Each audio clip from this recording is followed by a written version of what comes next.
الحمد لله نحمده ونستعينه ونستغفره ونعوذ بالله من شرور أنفسنا ومن سيئات أعمالنا من يهده الله فلا مضل له ومن يضلل فلا هادي له أشهد أن لا إله إلا الله وحده لا شريك له وأشهد أن محمدا عبده ورسوله أما بعد. Hadirin mukminin, tuan-tuan muslimin muslimat yang dirahmati oleh Allah Azza wa Jal, pertama dan selama-lamanya kita merafakkan rasa syukur kepada Allah kerana hanya dengan izin Allah jualah kita dapat berkumpul dan bertemu pada malam yang mulia ini.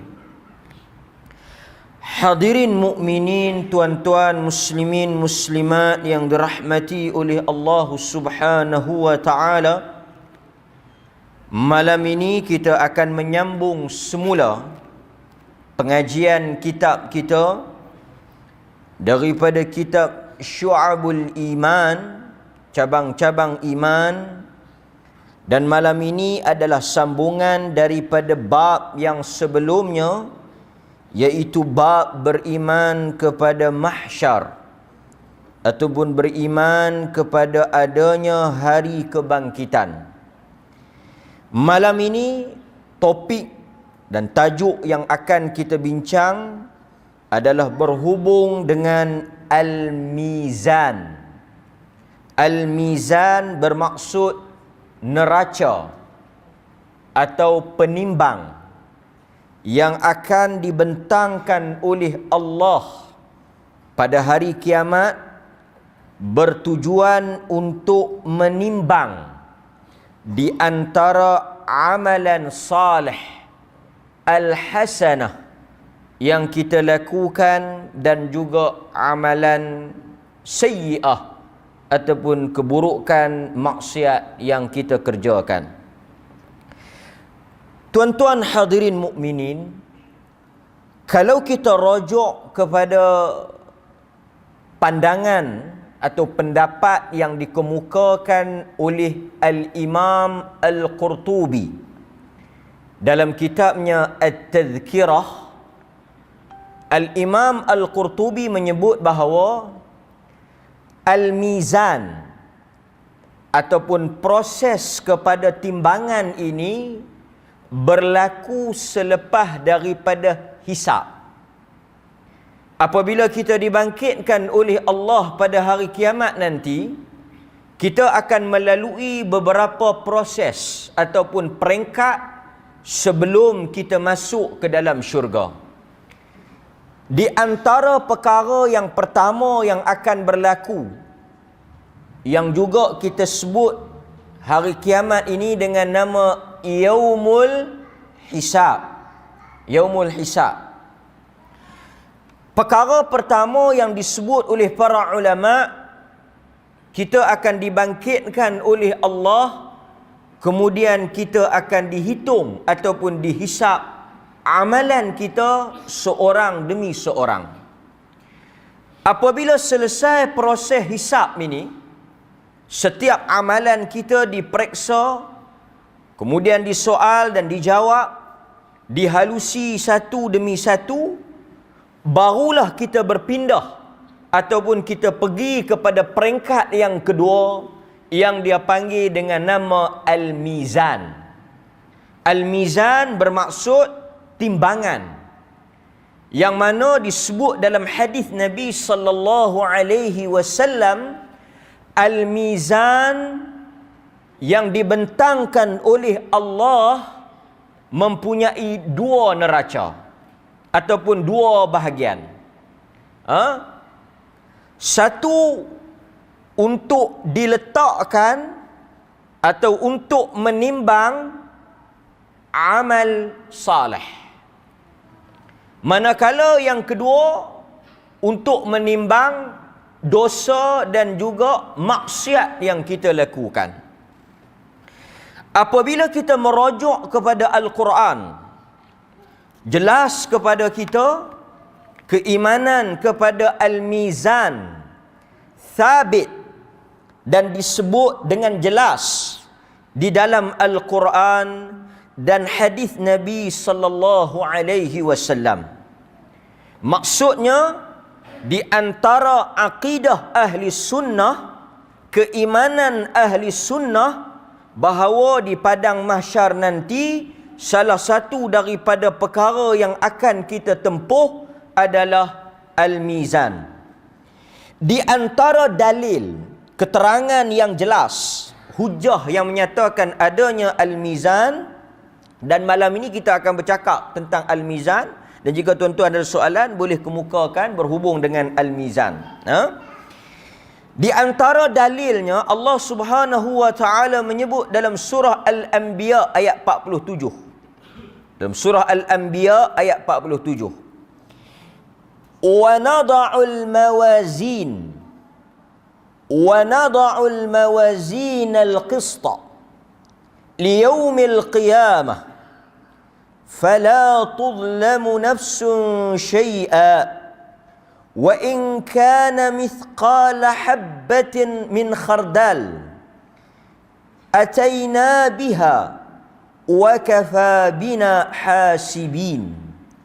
Maksudnya, dan pada hari kiamat nanti, yakni di padang mahsyar, kami akan menggunakan Al-Mizan, penimbang yang adil, Al-Qista, penimbang yang akan mengukur dan menilai amalan yang kamu lakukan dengan penuh keadilan. Sekali kita tengok apa maksud keadilan di situ. Fala tuzlamu nafsun syai'a, dan tidak ada sesiapa pun yang akan dianiaya. Dan sekiranya ada di kalangan kamu yang melakukan sesuatu kebaikan, mithqal habbatin min khardal, kebaikan itu sangat kecil, kebaikan itu sebesar biji sawi, ataina, kami akan memberikan pahala di atas perbuatan tersebut. Inilah maksud keadilan Tuhan. Setiap apa yang kita lakukan, saya dan tuan-tuan, kebanyakan apa yang kita buat ini tidaklah dipandang oleh manusia. Sebab itu, tajuk ini sangat penting. Sebab saya nak sebut realiti kita. Tuan-tuan, di antara perkara yang sangat ghalat dan sangat menduka citakan kita adalah apabila perkara yang kita buat, jasa yang kita buat, yang kita sumbang, penat, lelah kita, keringat kita, bakti kita tidak dihargai oleh manusia. Tidak ada benda yang paling menyakitkan, yang paling menduka citakan kita apabila sesuatu yang kita buat itu tidak dihargai dan juga tidak dinilai oleh manusia. Sebab tu kadang-kadang ada orang dia kecewa sampai ke satu tahap dia buat tindakan peras, putus asa, macam-macam lah. Sebab orang mungkin tak appreciate, tak bagi penghargaan, tak ucap terima kasih, tak puji dia, kan? Kadang-kadang orang ni dia bukan nak habuan sangat, dia bukan nak ganjaran sangat, puji pun tak sangka dah, kenyang dengan puji je. Bagus guih lah. Kalau tak ada hang, tak jalan kerja ni, hilang penat tu. Tapi kalau sampai tak ada siapa nak piduk kata apa sepatah, kok nak sapu belakang ke, nak piduk tangkap gambar ke, dia mungkin tak lama lah. Kan? Dia kata duk buat ni tak boleh biar ke depa, kan? Ini satu benda yang fitrah. Fitrah, tuan-tuan. Sebab tu kadang-kadang orang ni, kan, benda yang dia dapat tu bukanlah besar sangat. Contoh macam hamper ke, pingat ke. Kadang-kadang lagi teruk sijil. Sijil penghargaan. Allah, sijil penghargaan ni kalau kita pergi makan kedai pun tak laku. Kan? Sijil penghargaan tu, kita buat kerja ke apa, dia bagi sijil. Tetapi sebenarnya nilai perkara tersebut bukan pada sekeping sijil itu, tetapi besar maknanya kepada kita apabila manusia menilai dan melihat apa yang kita buat. Maka demikianlah Tuhan menjadikan manusia ni, dia sangat berharap kepada apa? Penghargaan. Benda ni tak salah dan taklah merosakkan ikhlas. Cuma kalau orang puji ni apa? Kalau kita buat satu-satu orang puji, Nabi kata itu nikmat yang Allah segerakan. Kita ni taklah harap puji, tapi kalau orang puji, orang bagi sesuatu, kita terimalah. Yang kita tak bolehnya, yang rosak amalan kita tu, kita mengharapkan pujian, dan kalau orang tak puji, kita tak buatlah. Kan? 2-3 kali kita duk tutup kipas, tak ada siapa nak main terima kasih. Lepas tu, tutup ke diri. Ku tak larat nak tutup lah, kan?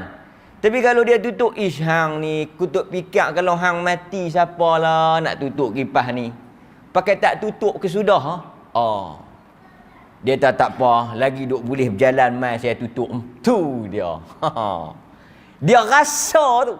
Kan? Dia rasa tu. Kan? Ini tuan-tuan fitrah manusia. Siapa pun ada perasaan ni. Ada perasaan ni. Cuma saya nak sebutnya, besarnya orang beriman ini kerana dia sedar dan dia tahu bahawa hakikat yang sebenarnya Tuhanlah sebaik-baik penilai. Manusia, ini tuan-tuan kena sedar betul-betul ni, manusia dia boleh lupa apa yang orang buat dekat dia. Seperti mana kita boleh lupa orang buat baik kat kita, demikian juga orang boleh lupa apa yang kita buat kat orang. Tetapi Tuhan yang penuh dengan sifat keadilannya, sehingga kita bertanya kepada Tuhan esok, bila yang saya buat benda ni?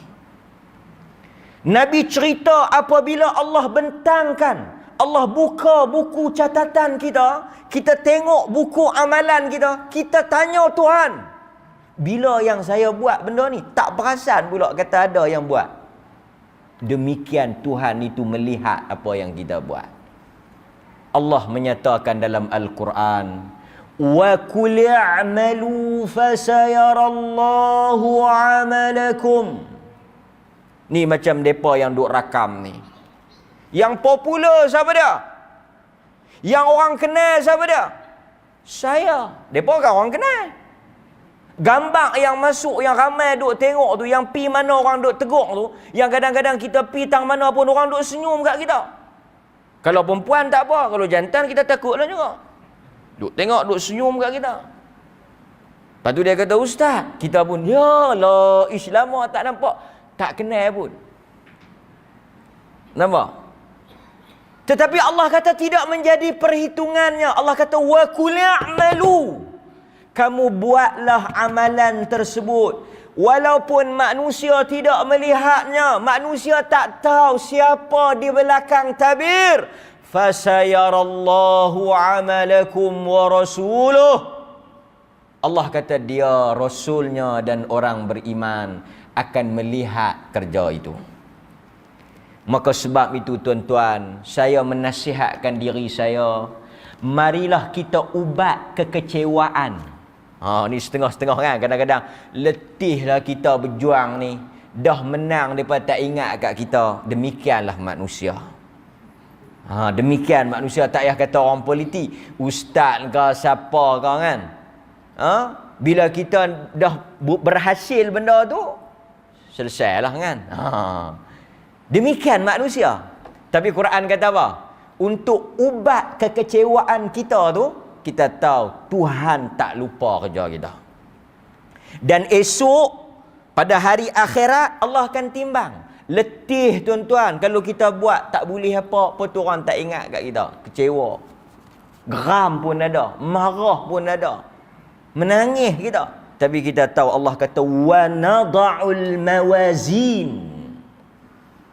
Wa nada'ul mawazin. Allah akan letak penimbang dan dia akan timbang. Mudah-mudahan ini sebagai satu pengubat bagi kita. Dalil yang berikutnya dalam suratul Qari'ah. Ini baru mukadimah tuan-tuan, baru mukadimah. Allah kata dalam surah Al-Qari'ah, fa amma man thaqulat. Thaqulat berat. Tuan-tuan, saya nak sebut sikit. Orang masuk syurga ni bukan kerana tak ada dosa. Betul tak? Kalau satu orang dia nak masuk syurga, tak ada dosa langsung, oh kacau. Saya ingat tak ada siapa boleh masuk syurga. Pasal apa? Pasal manusia tak maksum. Orang yang masuk ke dalam syurga bukan kerana dia bersih daripada dosa. Kerana tak ada manusia yang suci daripada dosa. Kita masuk itu kerana apa? Kerana dosa kita lebih ringan daripada kebaikan kita. Sebab itu tuan-tuan, manusia ni dia mesti ada kurang. Betul tak? Manusia ni mesti ada dosa. Sebab itu bila Tuhan timbang esok, dia tengok dosa pun ada. Makna kita buat silap mah. Kan tuan-tuan duk perasa tak buat silap? Dia kata Tuhan nak timbang apa? Tang mana yang tak kena lagi? Orang tak bang kumai dah. Kan? Kadang-kadang kumai, ustaz tak mai. Takkan nak ada. Kita duk perasa tu. Tuan-tuan, nama kata orang macam saya duk pesan dekat banyak orang perempuan lah. Bila kita menikah dengan orang ni, kita kena terima kata dia tak sempurna. Tak sempurna ni maksud dia ada silap. Sebab itu Quran kata, apabila kami timbang mereka, sesiapa yang thaqulat, berat belah baik, ringan belah jahat, dia masuklah syurga. Tapi jahat tu ada tak? Jahat tu ada. Dan sekarang ni kita nak tahu berat belah mana. Kita berat belah jahat ke kita berat belah baik? Masalahnya penimbang tu tak ada di dunia. Saat ni tuan-tuan pergi cari pula di farmasi. Tanya Cina tu, ada hak duk timbang. Dia tak nak ambil hak digital ke hak jarum tu. Yang boleh tahu berat baik ke berat jahat. Tak ada. Hanya Tuhan saja yang akan timbang kita. Sebab itu tuan-tuan hadirin mukminin, Nabi kata apa? Wa atbi'is sayyi'ah hasanah. Apabila kamu ada buat jahat, iringilah, ikutilah. Ni tips Nabi ni. Apabila kamu melakukan dosa, cepat-cepatlah kamu cover dengan kebaikan. Allati tamhuha. Kerana kebaikan itu akan memadamkan kejahatan. Kita nak bagi apa? Nak bagi balance. Kita nak bagi yang jahat, yang kita, tuan-tuan, kita tak boleh lari daripada buat silap. Cuma bila kita buat silap, kita istighfar, kita taubat dan kita buat baik. Bila kita buat baik, beratlah belah baik. Sekali kita tengok tuan-tuan berat belah mana. Kemudian dalam hadis Nabi sallallahu alaihi wasallam, Ada tak cerita tentang mizan ni, penimbang ni? Penimbang. Ada cerita tak bab penimbang ni? Mesti ada. Dalam hadis Bukhari Muslim, Nabi cerita tentang apa? Nabi kata, kalimatani khafifatan 'ala lisan. Bisa dengar tak? Dua kalimah yang sangat ringan di atas lidah. Khafif. Tengok Arab. Bahasa Arab. Dia nak kata ringan, perkataan tu nak sebut pun ringan. Khafif. Kadang-kadang Arab ni, bahasa Arab ni kita boleh tahu makna dia daripada cara sebut. Khafif. Tuan-tuan sebut berat ke ringan? Perkataan khafif tu. Ringan. Maksudnya perkara tu ringan. Ringan di mana? Ringan di lidah. Maknanya mudah sebutlah. Perkataan tersebut sangat ringan, sangat senang disebut, tetapi thaqil sangat berat. Tengok thaqil, qaf lam, berat dengan huruf tu. Maksudnya berat. Berat di mana? Berat di atas timbangan.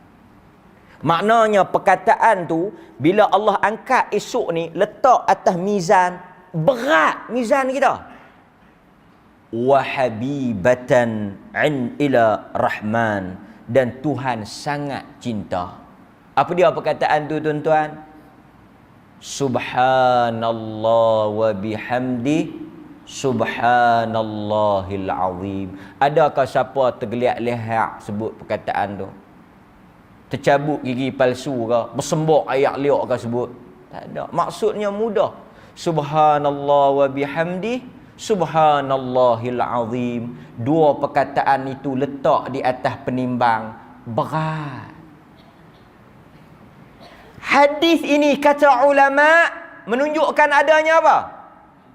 Adanya penimbang. Boleh sebut tuan-tuan? InsyaAllah kita azam sehari sekurang-kurangnya 2-3 kali kita boleh sebut. Kemudian kita tengok juga perbincangan berkaitan dengan mizan.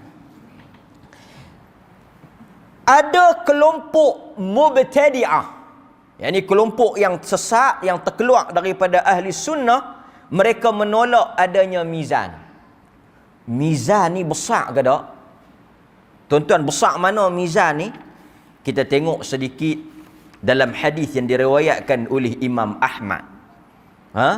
Yang diriwayatkan oleh Imam Ahmad. Besar mana mizan ni? Tuan-tuan jangan terkejut. Mizan ni, apabila Allah cipta dia, siapa yang nampak dulu? Selepas Allah create, buat mizan. Mizan ni duk ada dah. Lepas Allah buat mizan ni, makhluk mana yang nampak dulu? Malaikat. Malaikat nampak dulu. Soalan malaikat, macam kita lah tengok satu orang buat benda besar, nak buat apa? Malaikat tanya Tuhan dalam hadis riwayat Imam Ahmad, nak buat apa ni? Besar. Malaikat cerita, besarnya mizan ni, kita ambil bumi ni, kita letak di atas dia, dan kita ambil langit ni letak di atas dia. Ada lagi lebih yang besar dan luas. Besar. Nampak?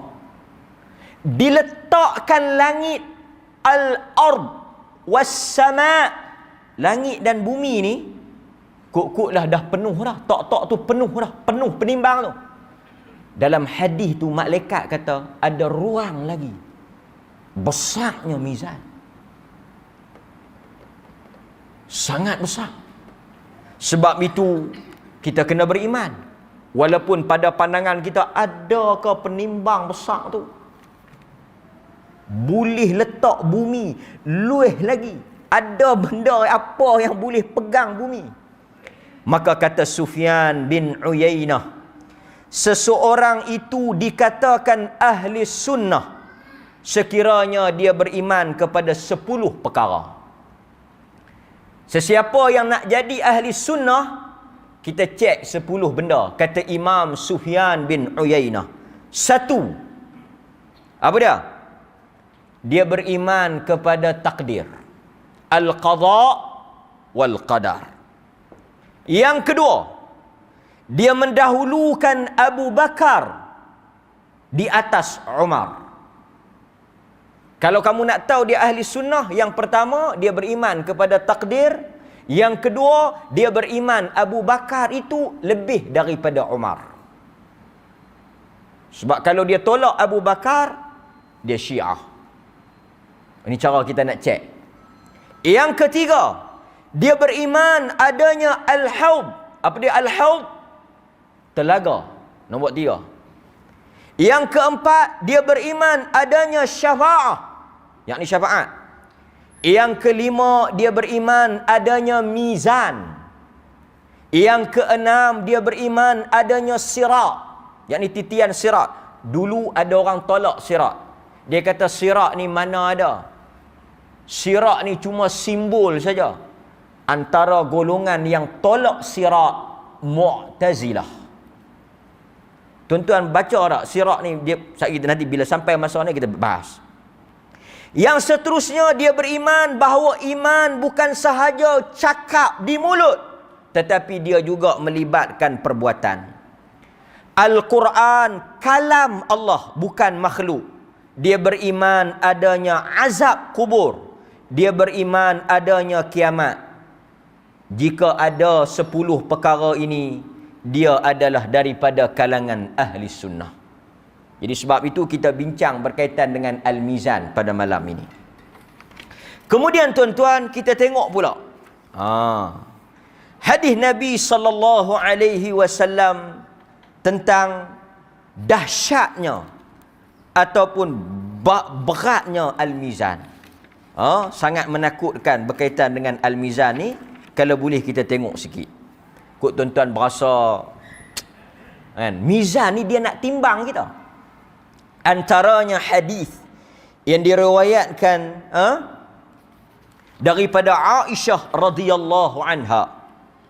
Bagaimana Aisyah menceritakan betapa bahaya dan betapa menakutkan apa dia ni? Mizan ini. Satu hari, kata Aisyah radhiyallahu anha, dia menangis kerana mengingatkan apa dia ni? Neraka. Lalu Nabi sallallahu alaihi wasallam bertanya. Nabi sallallahu alaihi wasallam bertanya kepada dia. Nabi tengok Aisyah menangis. Nabi tanya, "Wa ma yubkika?"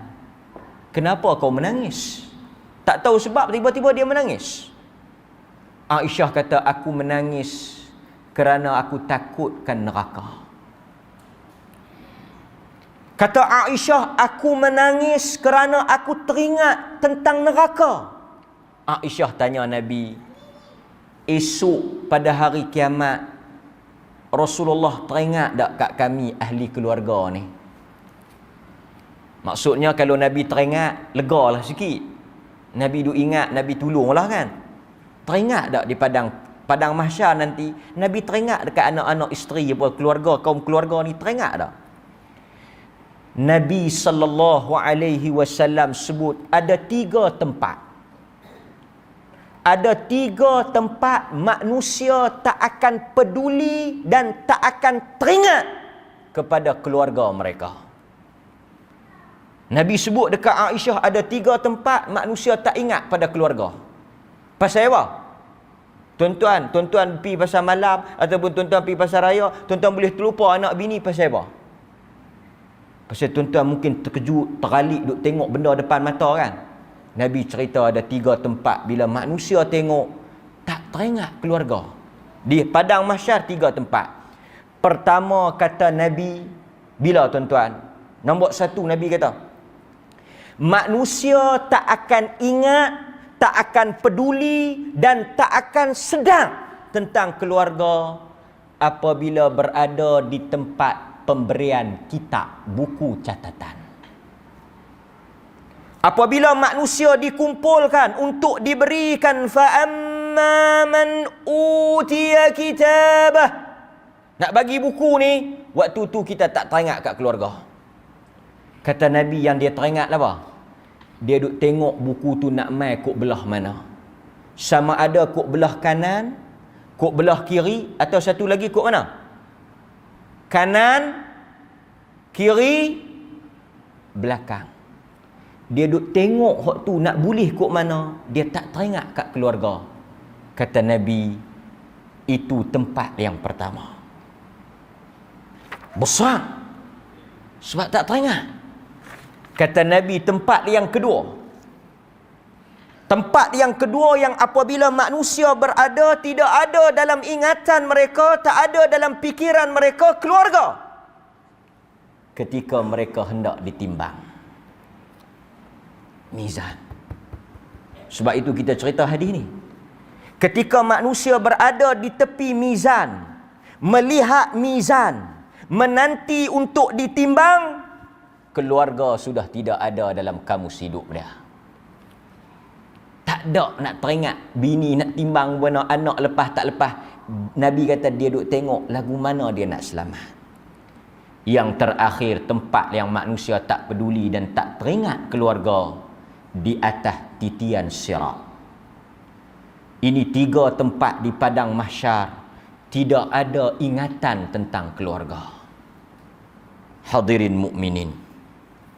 Kemudian kita tengok pula hadis Nabi sallallahu alaihi wasallam berkaitan dengan mizan. Apa dia tuan-tuan? Kita tengok sedikit. Apakah perkara yang ditimbang di atas mizan? Sekarang kita dah ada penimbang. Ulama ahli sunnah bincang, kita nak timbang apa? Apa dia yang Allah nak timbang? Perkara ini disebut oleh ahli sunnati wal jamaah terbahagi kepada 3 pandangan. 3 pandangan. Ada 3 pandangan, tuan-tuan. Mari kita tengok sikit apa yang ditimbang. Pandangan yang pertama yang disebut oleh para ulama, al-awwal. Agak-agak tuan-tuan Tuhan timbang apa? Sekali kita rajihkan. Nombor 1 yang ditimbang adalah amalan kita sendiri. Apa dia benda yang Tuhan letak atas penimbang tu? Amalan tuan-tuan. Apa dia amalan tuan-tuan? Puasa, sembahyang, sedekah, baca Quran. Soalan yang timbul, nak timbang lagu mana amalan? Tuan-tuan ada jawapan tak? Siapa yang mengaji di Arau hari Selasa hari itu boleh jawab. Macam mana Tuhan nak timbang amalan? Tak contoh sembahyang maghrib kan? Sembahyang maghrib tu Tuhan nak timbang. Cuma bagaimana? Jawapannya, jika yang Allah timbang itu adalah amalan, maka kata para ulama, Allah akan tukar, transform, ubah jadi apa? Di Arau kita sebut amalan kita jadi apa? Tuan-tuan ingat tak? Dia jadi orang. Betul tak? Lepas kita jawab soalan, dia mai dekat kita. Muka putih, baju bersih, bau wangi. Kita tanya, hang siapa? Dia kata, aku amalan baik hang. Nampak? Maksudnya tidak mustahil untuk Tuhan timbang amalan kita. Dia akan tukar. Dia akan ubah menjadi apa? Bentuk. Sebab itu Nabi kata apa? Iqra'ul Quran. Bacalah Quran. Kerana Al-Quran akan datang memberi syafaat. Dan Allah tukar, tuan-tuan, Allah tukar Al-Quran jadi apa? Kalau kita tengok dalam hadis, dia jadi awan. Betul tak? Surah apa yang jadi awan tu? Surah apa? Tuan-tuan, surah apa? Dua surah yang Tuhan tukar jadi awan, Tuhan tukar jadi sekumpulan burung. Bacaan kita tu yang ditukar. Az-Zahrawain, Suratul Baqarah dan Surah Ali Imran. Dia jadi burung. Burung tu buat apa? Dia jadi awan, dia jadi burung. Sebahagian riwayat kata jadi burung, sebahagian riwayat kata jadi awan. Pasal hari tu panas. Jadi dia mai duduk atas kepala kita sebab dia tak mau bagi kita kena panas. Jadi kalau tuan-tuan tak mau kena panas, dulu mereka ajak kalau tak mau kena matahari buat lagu mana? Dulu yang masa sesak tu, masa jahiliah, masa jahil, masa tak erti apa, masa tak mengaji dulu. Kalau hang tak mau panas, hang bagi apa? Hang bagi laki hang menikah. Betul tak? Hang bagi laki hang menikah, hang tak panas. Sebab hang boleh payung. Saya ingat masa tu dengan payung-payung pun terbakar. Dululah masa sesak dulu kan. Orang perempuan pun pakatlah bagi. Tak mau panas. Akal dalam ni terbakar tak tengah dah. Kan? Sebenarnya tuan-tuan, kita akan dinaungi oleh bacaan Al-Quran kita. Pasal tu orang perempuan mereka tak bagi menikah lain. Mereka duduk kerja baca Quran. Maksudnya ditukar. Faham? Ditukar. Okey. Itu satu. Yang kedua. As-sani, yang ditimbang tu adalah amil. Pandangan kedua dia kata bukan amalan. Ni tuan-tuan kena ingat ni. Dia kata bukan amalan kita yang ditimbang, tapi yang ditimbang kita sendiri. Pandangan pertama ada dalil. Pandangan ni ada dalil tak? Pandangan ni pun ada dalil. Dia kata tuan-tuan tu esok ni Allah Subhanahu wa taala akan timbang letak kita. Yang mana gemuk beratlah. Yang mana kurus harus Dalam hadis yang pertama, dalil kita yang Tuhan timbang. Ni dalil ni. Bukan cakap ikut sedap mulut. Kita nak bagi dalil ni. Sahabat gelak bila mereka tengok betih Abdullah bin Mas'ud. Abdullah bin Mas'ud ni Nabi cukup suka dekat dia. Betih dia kecil. Bisa dengar tak cerita sahabat ni? Betih dia tu kecil, badan dia besar, dia macam kartun sikit lah. Satu hari dia kabat apa tak tahu, terselok betih dia. Mereka gelak. Nabi duk tengok mereka gelak. Nabi kata, "Wa ma yadhakun?" Hei, gelak apa ni? Kami gelak tengok betih Abdullah bin Mas'ud halus. Kaki kecil. Nabi kata, kaki ini betih saq. Betih ini kalau diletak di atas mizan lebih berat daripada Uhud. Tuan-tuan, Abdullah ibni Mas'ud. Nabi kata betih Abdullah ibni Mas'ud kalau diletak di atas mizan, sebelah lagi letak Uhud, berat lagi betih halus ni. Kamu ketawa melihat saiznya kecil, di sisi Tuhan dia sangat besar. Kita bagi laluan pada azan. Masuk betul ya ni? Setengah jam dia trik sikit. Ini betul ya? Kita bagi laluan pada azan. Saya kita sambung sikit tuan-tuan. Hadirin hadirat berkaitan dengan Al-Mizan. Bismillah. Tuan-tuan, pandangan yang kedua disebut amil, yakni kita sendiri. Tadi kita sebut hadis Abdullah bin Mas'ud. Satu lagi pernah dengar tak? Sangat masyhur. Hadis Abu Hurairah yang diriwayatkan oleh Al-Imam Al-Bukhari. Ini sangat memberi motivasi dan sangat memberi rangsangan kepada kita. Hadis ni sangat menarik. Kadang-kadang kita tengok orang, nilaian Tuhan tak sama dengan nilaian kita. Tuan-tuan, Nabi kata, innahu la ya'ti ar-rajul azim samin yaum al-qiyamah. Pada hari kiamat nanti, Allah mendatangkan seorang lelaki, rajul. Di mana? Di mana tuan-tuan kes ni? Andal mizan, di penimbang. Lelaki ni ada dua sifat. Azim, besar. Besar. Ragam. Dia gemuk lain, besar lain, betul tak? Tak semua orang gemuk besar, dan tak semua orang besar gemuk. Pasal ada orang dia ragam tau, dia jenis tinggi. Laki-laki ni azim, samin, besar dan gemuk. Tuhan angkat dia, letak atas penimbang. Ni dalil kita tu yang ditimbang tu. Agak-agak tuan-tuan berat mana? Mesti biasa dengar ya?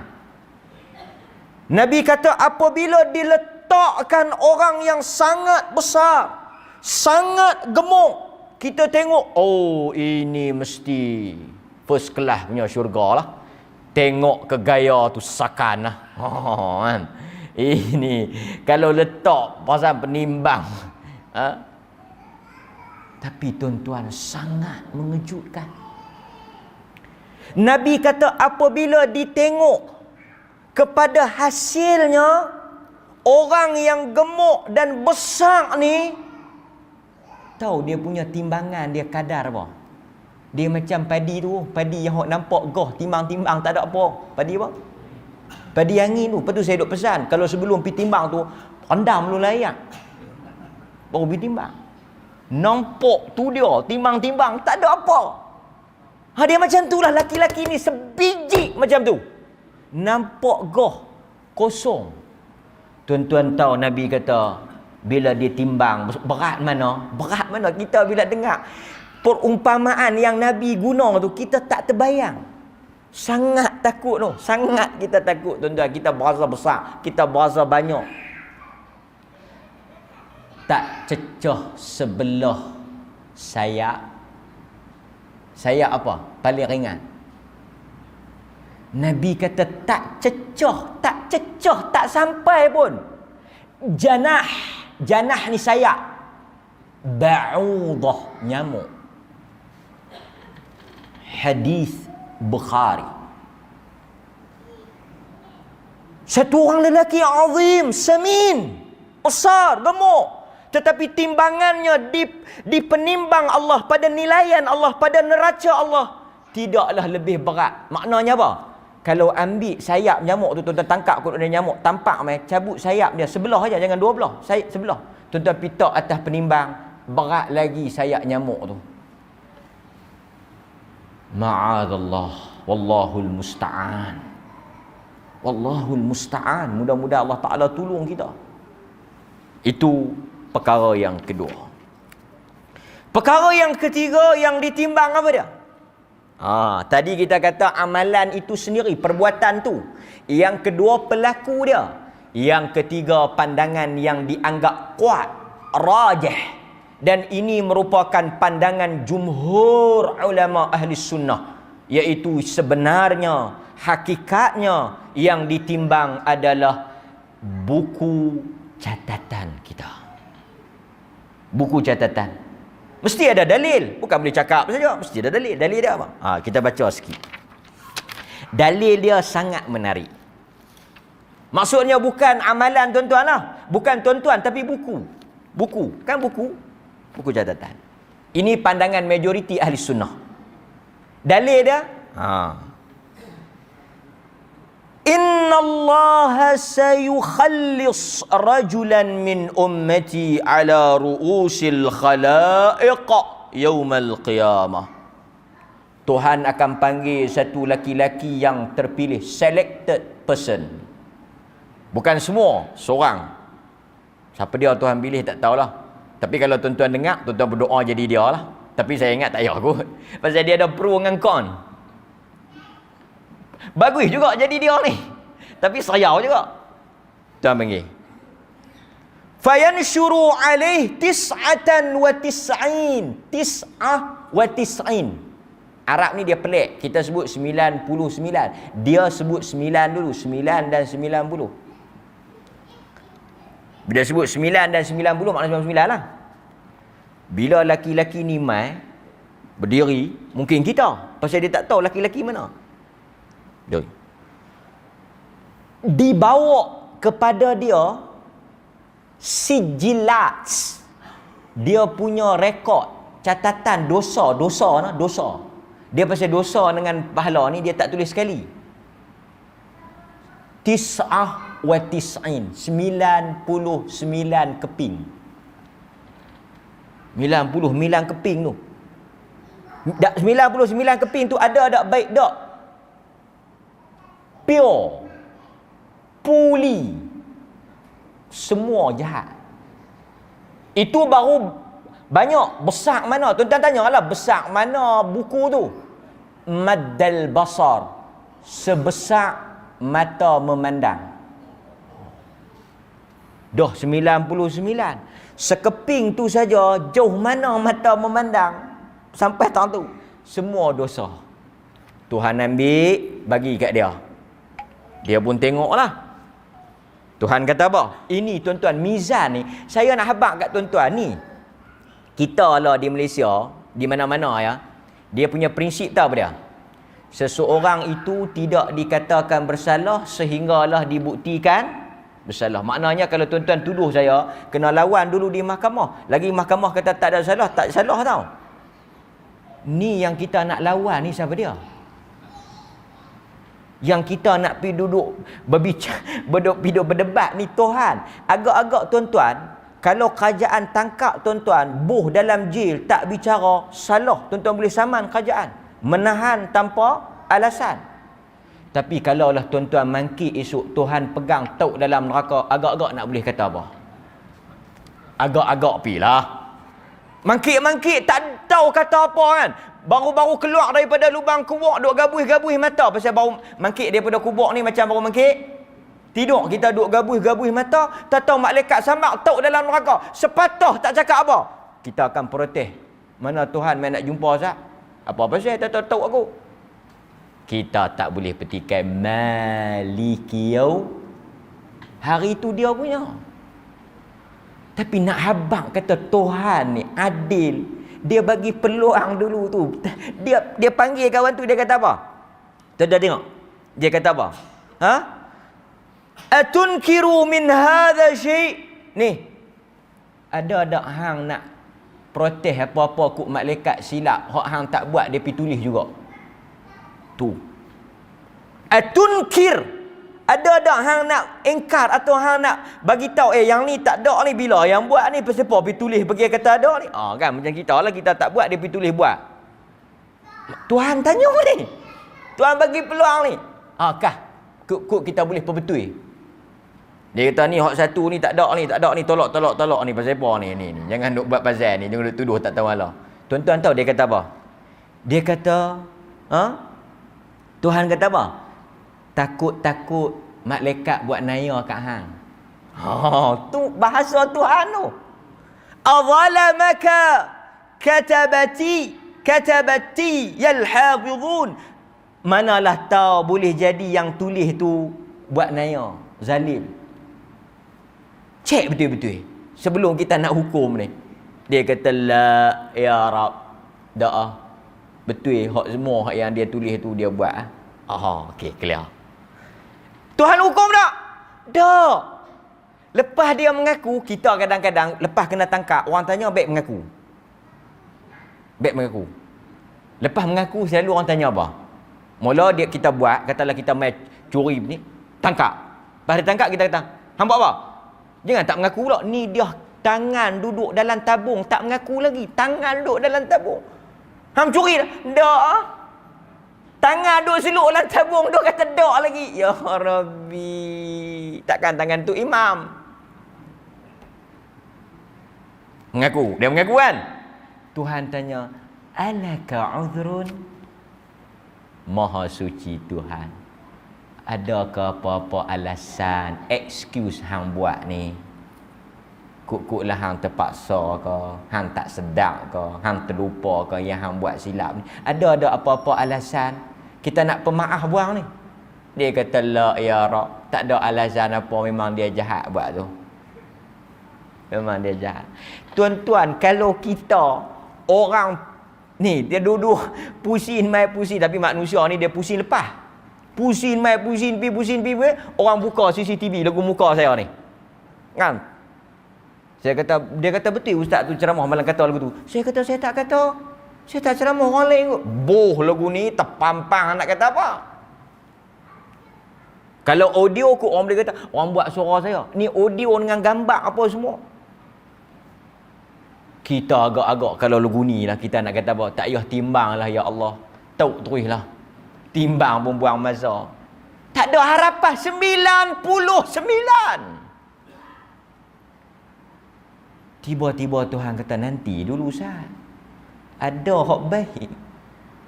Banyak mana? Ada sekeping. Allah. Bitaqah. Tuhan kata ada kebaikan yang hang buat kami tulis. Ada. Banyak mana? Bitaqah. Satu saja. Satu keping. Satu keping nak timbang lawan 99. Adat katanya tuan-tuan. Tak dan timbang lagi rebah dah. Tapi Tuhan yang kata alaisallahu bi kamil hakim. Seadil-adil hakim tu. Dia buat mai sekeping tu, letak atas penimbang hak baik tu. Tiba-tiba suatu keajaiban. Yang 99 tadi habis lepas ke tepi. Tengok-tengok di atas kertas yang sekepi yang dia ada, dia pun tak tahu. Dia pun tertanya-tanya, apa dia yang aku buat ni? Adakah baik yang aku buat? Adakah kebaikan yang aku buat? Mana kita pun tak tahu. Di atas bitaqah kertas itu tertulis la ilaha illallah. Kata para ulama, dia hanya ada satu perkara yang baik, satu perkara sahaja, iaitu dia jaga tauhid. Tauhid. Hak tu ya, boh tu ya. Tuan-tuan dengar tak? Dia ada apa? Tauhid. Dia mayang tak? Dah.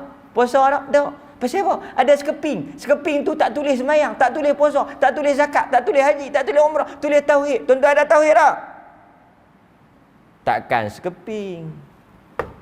Tuan-tuan takkan sekeping. Mesti banyak keping. Sekeping pun masuk syurga. Takkan lagu tuan-tuan banyak keping tak masuk. Oh, dia main tersendak ah.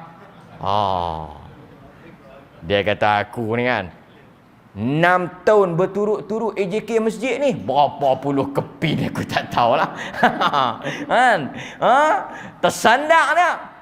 Yang ni kita kena hati-hati. Tuan-tuan hadirin mukminin, adakah amalan yang boleh menghapuskan amalan kita di atas penimbang? Saya nak sebut supaya kita berhati-hati. Ada 3 sekurang-kurangnya. 1, secara ringkas, besar dan berat macam mana pun timbangan itu, kata Nabi, ada satu orang laki-laki dia mai dengan pahala dia besar. Besar mana? Tuan-tuan boleh search dalam YouTube, search dalam Google. Besar pahala dia tu, yang dia bawa tu sebesar Bukit Tihamah di Yaman. Bukit ni besar tu, ada di Yaman. Pahala dia besar tu lah. Tetapi yang mengejutkan, lepas letak bukit tu jadi debu. Sebab apa? Kata ulama, orang ini ketika dia berada di hadapan orang, dia buat baik. Di belakang orang, dia tidak melakukan apa yang dia buat di depan orang. Maksudnya apa? Munafiq. Yang kedua, riak. Dan yang ketiga, kezaliman yang dia buat pada orang lain. Nabi menceritakan bahawa ada seorang yang mempunyai hamba, pekerja, yang dia zalimi pekerja tersebut. Kemudian kata Nabi, jaga-jagalah kamu dengan kezaliman yang kamu lakukan kepada orang lain dalam urusan hak kamu, kerana sesungguhnya perkara ini akan mengganggu amalan kamu di atas mizan. Nabi kata perkara yang bersabit dengan orang, yang bersangkut dengan orang, beringatlah, kerana jahanamnya amalan di atas mizan apabila dia berhubung dengan hak orang. Dan tuan-tuan, di antara perkara yang berat, kalau tuan-tuan nak bagi timbangan tuan-tuan berat, Nabi kata tidak ada yang paling berat di atas penimbang melainkan apa? Akhlak yang baik. Nabi kata yang paling berat bila Tuhan timbang, semayang pun tak, puasa pun tak, zakat pun tak, tetapi akhlak yang baik, husnul khuluq. Akhlak yang baik itu yang paling berat. Kerana apa? Kerana di antara semayang dengan perangai yang baik, mana berat? Ada orang boleh semayang tapi perangai tak tentu lagi baik. Ada tuan-tuan? Ada tak? Ha? Ada. Dia main semayang, dia belok kereta orang. Bukan dia pergi kedai ekor, dia main masjid, tu perangai tak elok. Dia main semayang, dia ambil kasut orang. Kita ingat pergi kedai ekor aja orang curi kasut, main masjid pun orang curi kasut. Lepas tu kita pun terfikir, kalau di masjid pun orang ambil, orang sanggup mencuri, takkanlah di tempat lain orang tak curi. Maka sebab itu hadirin mukminin, Nabi kata asqal yang paling besar di atas mizan, yang Tuhan akan beratkan, husnul khuluq, perangai yang baik. Mudah-mudahan ini semua memberi semangat dan motivasi kepada saya dan tuan-tuan untuk kita berlumba-lumba. Jika tidak mendapat penghargaan dan tidak mendapat pandangan manusia, kita ada neraca dan timbangan Allah. Jangan kita kecewa. Buat baik pada anak, anak tak balas. Buat baik pada orang, orang tak terima kasih. Tapi dengan Tuhan tercatat, kemas di dalam catatan dia. Kita tunggu tengok aja esok. Wassallallahu ala nabiyyina Muhammad wa ala alihi wa sahbihi wasallam. Walhamdulillahi rabbil alamin. Assalamualaikum warahmatullahi wabarakatuh.